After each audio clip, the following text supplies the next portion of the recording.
Yan po guys, magandang hapon po sa atin. Ngayon is Wow! 4:30 na ng hapon. Kaya mag-organic na ako, mag-apply na ako ng foliar kasi hapon na. Ito yung kagandahan sa foliar kasi hapon ka na mag-i-spray.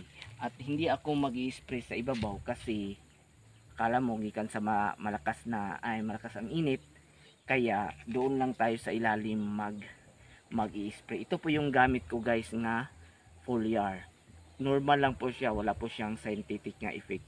Yan po, at ito rin nakapabunga sa akin ng marami. Yan po guys, sundalan ko pula.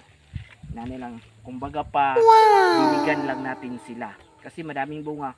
Kaya hindi ko siya inisprayhan sa itaas para hindi siya mag-yellow. Kumbaga pa ma-abort. Kaya kapag inisprayhan mo yan ngayon ay bukas may talaga ma-abort dyan. Kaya guys, kuan po tayo guys, magpo-foliar na po tayo ngayon. Yan po. Yan po guys, ganyan lang po mag-foliar guys. Ihagis mo lang sa doon. Sunda ko kula.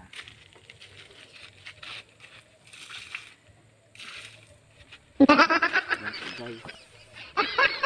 Kailangan po natin silang pulyaran para makabuan sila, makakain sila ng nutrients. Sunda ko kol, sibog. Diyan lang ako kasi mapupulyar tayo. Si Uncle po yung cameraman ko. Si Uncle po yung cameraman ko. Yan po guys, pakita yung mga bunga skol. Yan, magaling na si Uncle ah. Yan po.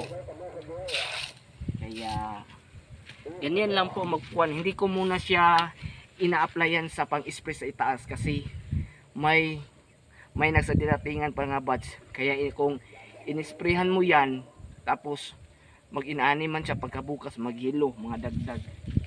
Yan po. Yan po guys. Ganyan lang po tayo mag-apply.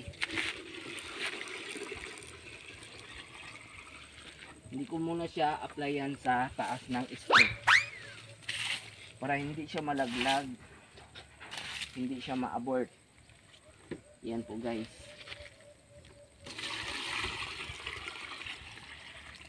Para di po siya mag-abort guys sa likod.